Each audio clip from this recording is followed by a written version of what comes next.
The next big trend in TVs is 4K, screens with 4 times the pixels of today's 1080p TVs. Now, whether you're convinced that this is the next big thing or the next big fad, manufacturers are hedging their bets and coming out with a wave of 4K TVs for fall. Now, personally, I don't know enough about the technology or the players here to know which of these next-gen TVs to get excited about, so I asked CNET senior editor David Katzmeyer to reel off 5 of the 4K TVs coming out this fall that he's looking forward to the most. Starting things off at number 5, the Seiki SE65UY04, a 65-inch 4K TV from China's #1 domestic TV brand. The price? $2,999, undercutting Sony's 65-inch 4K TV by $2,000. Now, is it a great TV? We have our doubts, but we haven't seen it yet.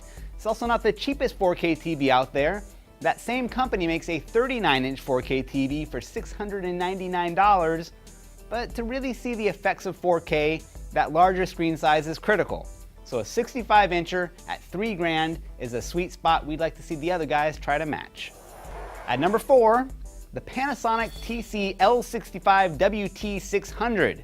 On CNET's current list of the best TVs on the market, the first 4 are made by Panasonic. They also happen to be plasmas, which this TV is not. This guy is a 65-inch LED LCD 4K TV with a price tag of $5,999. The claim to fame here is that the TV will come with HDMI 2.0 connections right out of the box. Everyone else is promising a 2.0 upgrade, but the details are still hazy. So if you want tomorrow's 4K resolution along with tomorrow's HDMI standard, the Panasonic looks like the way to go. That said, for the same amount, you could go with number 3, the Sharp LC701DU. Like I said before, to really appreciate the benefits of 4K, you need a big screen, and that's what you get with the Sharp. This is the first 70-inch 4K TV on the market, also the first to get THX 4K display certification. But if you're tempted to go even bigger, Sony does have an 84-inch 4K TV on the market for $17,000. That's what I thought. 70 inches sounds pretty good too. Our number 2 TV is one of the least expensive 4K TVs from a major manufacturer. It's the Sony X850A.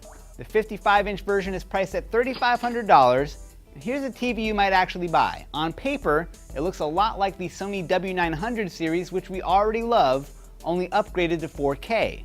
But one of the best reasons to throw your 4K money at Sony is content. Sony is the only company out there with a 4K video player that can access numerous 4K films that you might actually want to watch. And the player only works with Sony products, so if you're dying to see The Amazing Spider-Man in 4K, Sony's going to be your best bet. That being said, there are good reasons to just say no to 4K.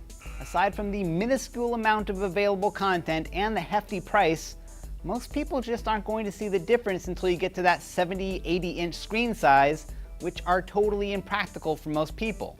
If you want to be blown away by a new TV technology, check out the new OLED TVs. These things are gorgeous, but because they're difficult to make and it's harder to sell people on screen contrast compared to the allure of quadruple pixels, the 4K hype is going to drown out one of the best advancements in the industry. But before you get too bummed out, there is one last 4K contender that I think we should all rally around. At number 1, the Sony VPL VW600ES, a 4K projector. Instead of knocking down a wall in your living room to fit a 100-inch 4K TV, this makes a lot more sense. It's not cheap at $15,000, but it's still cheaper than Sony's 84-inch 4K TV, and potentially you're going to get a lot more screen size for your dollar. HDMI 2.0 out of the box, which means faster frame rates that can keep up with Sony's real flagship product this fall, the PlayStation 4. You pair the two of these up with a nice screen, some Call of Duty, an IV drip, a bulk pack of adult diapers, and I'll see you in 2014, if I'm not eaten by my cats. So there you go, 5 of the most anticipated 4K TVs we're looking forward to playing with this fall. Visit CNET.com for David Katzmeyer's full list, as well as Jeffrey Morrison's bracing tale of why 4K is mostly stupid. Until next time, I'm Donald Bell, and you can find more of me over at top5.cnet.com. At number 4, the Panasonic TC-L65W2